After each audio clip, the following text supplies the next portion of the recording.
Bonsoir et bienvenue sur la mécanique universelle. Alors aujourd'hui, nous sommes toujours le dimanche 13 juin 2021 et je continue ma réflexion sur Nietzsche. C'est le numéro 2. Alors voilà, je suis toujours sur cette curiosité du maître et des aristocrates selon Nietzsche. À mesure que je lis ce qu'il entend par aristocrate, par maître, et qui a été totalement perverti par les nazis, en s'identifiant justement à cette valeur qu'essayait d'exprimer Nietzsche. Je pense que si on devait incarner la figure que Nietzsche donne à cet aristocrate, le plus près de cela, ce serait De Gaulle. En effet, lorsqu'on lit un petit peu ce que pense Nietzsche de ses maîtres primitifs, il y a chez eux identification immédiate de la noblesse de caste et de la noblesse de cœur, par exemple.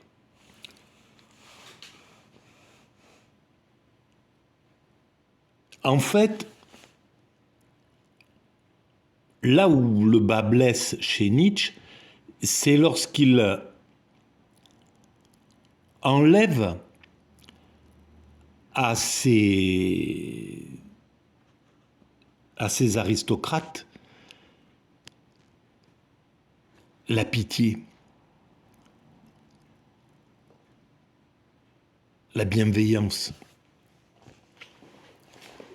le respect du faible, l'amour du faible, la défense de la veuve et de l'orphelin, etc. Chose que justement De Gaulle a incarnée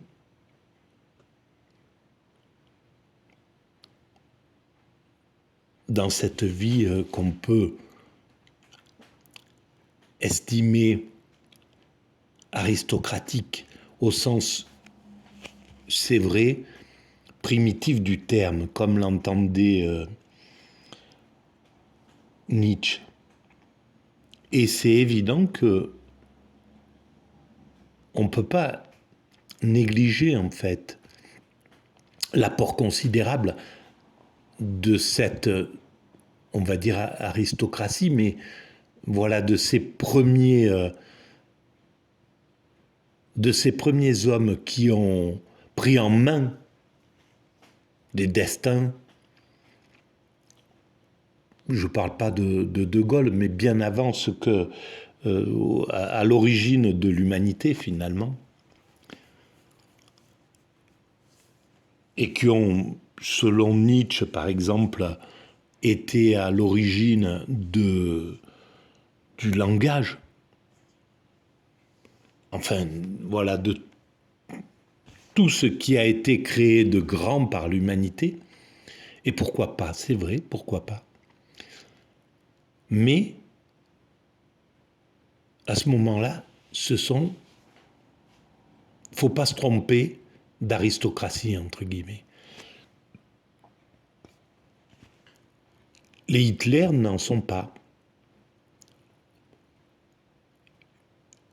Les Mussolini n'en sont pas. Et en fait, l'aristocrate n'est pas un dictateur.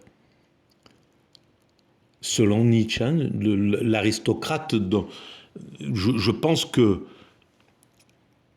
qu'imaginait Nietzsche, la personnalité de l'aristocrate telle qu'il l'imaginait, n'était pas du tout comme ça. Le maître est sans arrière-pensée, l'aristocrate. Il accepte la louange bien qu'elle ne lui soit pas un encouragement, et l'opinion des médiocres ne le touche pas. Mais il l'écarte sans amertume, comme on chasse une mouche. La foi en soi-même, la fierté de soi-même font partie intégrante de la morale des nobles. Et c'est ce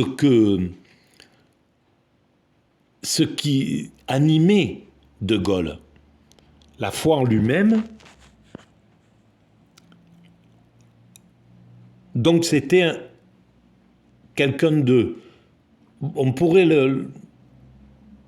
l'amener vers l'égocentrisme, mais surtout pas du côté du narcissisme. Le narcissique a une idée de lui-même grandiose, supérieure à ce qu'il est, et l'égocentrique est sûr de ce qu'il est, c'est l'aristocrate ou le maître tel qu'en parle Nietzsche.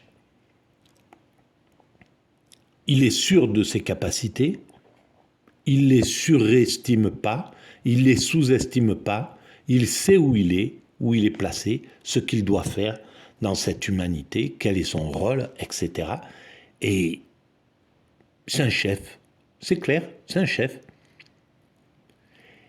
Et à ce moment-là, effectivement, si un chef comme ça peut engager un pays tout entier, d'ailleurs, il ne peut le faire comme ça que dans le cadre d'une démocratie, c'est-à-dire un système qui l'empêche d'aller vers la toute-puissance, qui le freine dans la toute-puissance, alors que la dictature ne peut pas freiner un dictateur vers la toute-puissance, et il finit toujours par en abuser, quoi qu'il arrive. Voilà, on peut parler de Franco, c'était un militaire aussi, peut-être qu'il y avait des qualités à l'origine, je ne sais pas, mais en tout cas, ce qu'il a induit et ce qu'a induit De Gaulle, c'est à des kilomètres de distance. Donc, ok pour le leader, pour l'aristocrate, tel que parle Nietzsche en haut de la société, élu, mais par une voie démocratique, par un système démocratique. Voilà, à ce moment-là, parce que c'est clair qu'il incarne une grande partie des qualités dont parle Nietzsche. C'est clair, et ça m'a sauté aux yeux tout à l'heure. Effectivement, les premières vidéos qui traitent de ce sujet-là sont un petit peu percutantes, un petit peu violentes, dans le sens où je tenais pas compte vraiment de l'aristocratie, des qualités de l'aristocratie. L'aristocratie a des qualités énormes. Les aristocrates, même maintenant, les descendants des aristocrates, beaucoup sont engagés dans une éthique, dans des valeurs pour la France extraordinaires, pour leur pays. Enfin, il y a quelque chose qui est... Et ils ont beaucoup de courage, beaucoup de volonté, beaucoup de... Voilà, on ne peut pas parler de généralité à ce niveau-là, mais on peut remercier les aristocrates français de tout ce qu'ils font pour la France, ça c'est clair. Voilà. Et certainement que les Anglais pensent la même chose de leurs aristocrates, etc. Voilà. Et je pense qu'on ne peut pas minimiser cette nature courageuse qui est liée à leur éducation, à ce qui est transmis de génération en génération, etc. Donc il n'y a pas de problème avec ça. Mais simplement, ça peut fonctionner, ces maîtres ne peuvent fonctionner qu'en démocratie. Donc, ce qui est important, c'est que la démocratie fasse monter ses maîtres en haut pour faire pour incarner les valeurs du peuple, qu'il fasse monter ces maîtres-là, ces aristocrates, qu'ils le soient par la particule ou simplement par le cœur.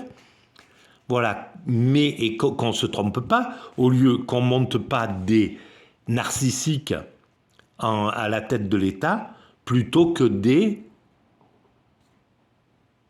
aristocrates conscients de leur qualité et avec une idée grandiose, une véritable idée de ce qu'ils sont. Voilà, un petit peu, j'espère que vous m'avez compris dans ce que je voulais dire. Voilà ce que je veux dire à ce niveau-là.